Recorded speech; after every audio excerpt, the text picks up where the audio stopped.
Okay, so this one is deep. This one talks about the fig tree withered and then the lesson of the withered fig tree. Which, as much times as I read this, like, it's just... Let's get into it. So, it's now morning.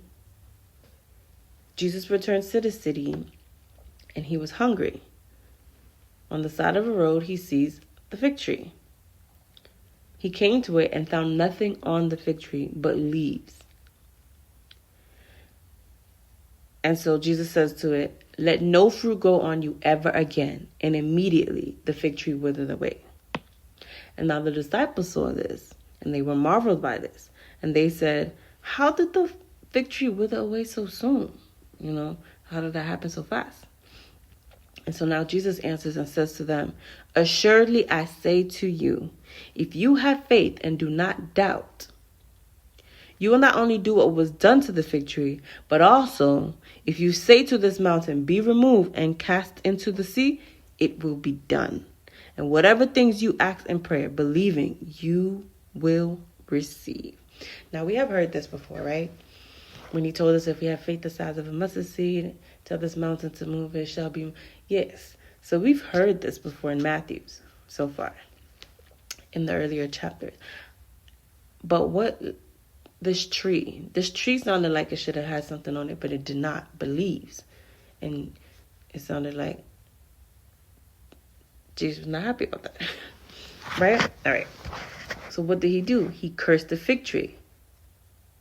When he said, "Let no fruit grow on you ever again," and immediately the fig tree withered away, he cursed it. He cursed the fig tree. That was an enacted parable describing Jesus' rejection at Jerusalem. So see, the tree, it represented the hypocritical Jewish leaders.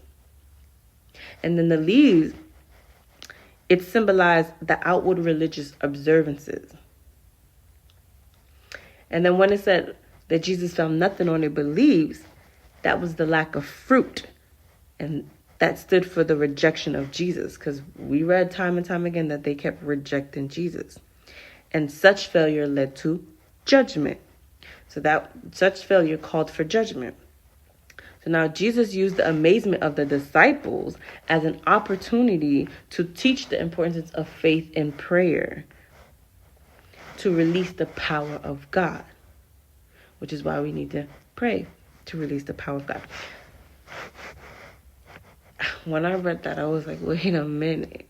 What? Okay. Yes. So